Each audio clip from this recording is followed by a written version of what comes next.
Despite not owning a first-round pick in the 2022 NFL Draft, the Browns have the opportunity to bolster their receiving core in a wide receiver class that is one of the deepest positional groups this year. There are established talents at the top of the list like Garrett Wilson and Jameson Williams, but even more so, there's also excellent depth with quality late-round prospects who in a couple of years will have GMs kicking themselves for not drafting earlier.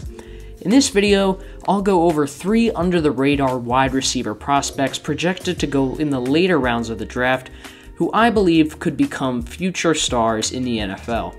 Up first on the list, we have Khalil Shakir out of Boise State. Now, Shakir doesn't have headline size or speed, but he does have an uncanny ability to get open. As simple as it sounds.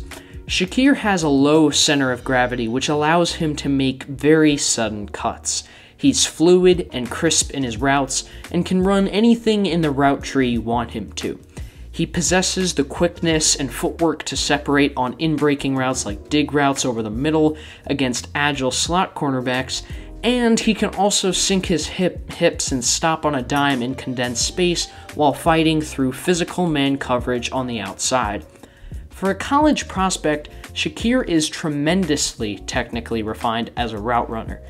For example, on this play against Hawaii, the defense lines up in a standard cover 1 call with a press alignment on Shakir.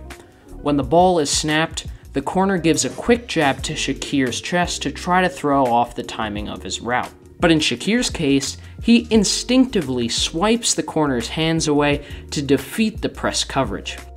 Like I said, Shakir isn't going to run away from defenders at the NFL level with blazing speed. That's not his game. But what he does have is a versatile skill set that is going to translate to results in the pros. He's a nuanced route runner, he displays great body control and concentration to make difficult catches, and he can create yards after the catch from the slot. He's also extremely highly regarded for his character on and off the field, and has been described by multiple sources as having a voracious competitive spirit. My NFL comparison for Shakir is Robert Woods. They both have near identical measurables with quote-unquote average athleticism, and they have the same defining strengths: intangibles, body control, and route running. Overall, I love him as a culture fit for the Browns. I think he fits that smart, tough, and accountable mold that the Browns preach day in and day out, and I also love the floor and ceiling that he offers in Stefanski's offense. The next guy that I want to talk about is Texas Tech wide receiver Erik Ezukanma. If you miss out on Treylon Burks, which the Browns obviously will given their draft position, and you want that similar menacing after the catch jump ball type of skill set, Ezukanma is your guy.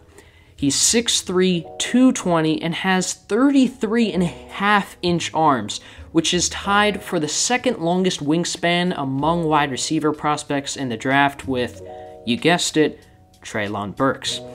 Ezukanma is also a very smart player in the sense that he knows how to use his large frame. He excels playing outside the numbers, where he's able to use his physicality to box out cornerbacks in that basketball post type of role in an offense. Here's a great rep of him against Houston's Marcus Jones, who's a projected 3rd-round pick in this year's draft, mind you. Azukonma is able to establish contact with Jones in order to create space between him and the sideline.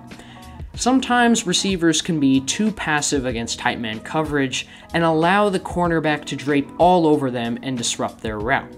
Instead, Ezukanma initiates that contact to give himself room to work with. From there, he does a great job tracking the ball, disengaging from Jones, and using his wingspan and strong hands to secure the catch through contact. Ezukanma isn't a twitchy route runner, like guys like Davante Adams and Cooper Kupp. He's very good, however, at creating separation, but by a different way. He is able to subtly push off from corners on his route.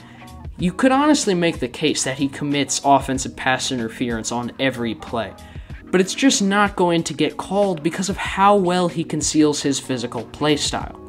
One of his biggest concerns that people write about is his lack of polish in his routes, whereas I see it as an internal understanding of what his strengths are as a player and how he can most effectively get open, which is via his overwhelming physicality.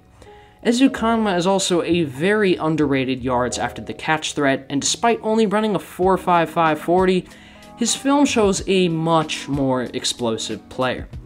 Ezukanma has substantial upside with his combination of size, catch radius, and explosiveness that definitely would warrant a day 2 pick, despite being a projected 6th round selection.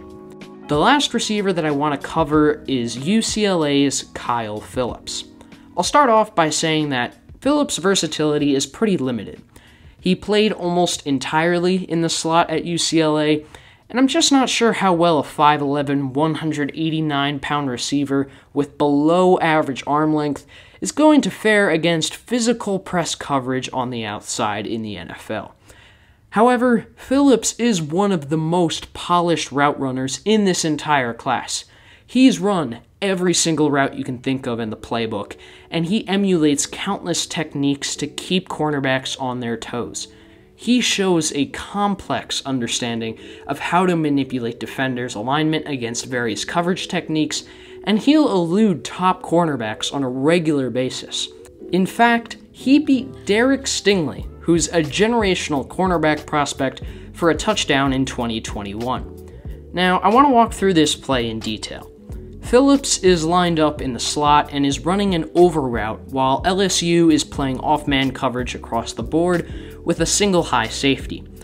Pre-snap, Phillips is already at an alignment disadvantage since Stingley has his hips angled toward the direction of Phillips' over route, meaning he's already in great position to carry Phillips toward the field side since he won't have to flip his hips. In order for Phillips to gain this advantage and make up for Stingley's better positioning before the play, he needs to get Stingley to hesitate. So, that's exactly what he does. Phillips uses a slowing down technique which causes Stingley to hesitate in anticipation. Then, Phillips jabs outside before breaking back inside, using his lateral quickness to explode away from Stingley.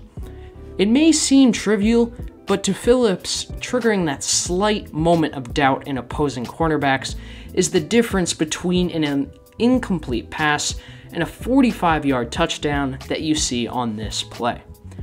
Phillips also displays tremendous tenacity as a blocker and was actually often used as a wide tight end in UCLA's offense. They really put him in the box on power run concepts and asked him to clear out 240-pound linebackers on a regular basis, and he did live up to the task.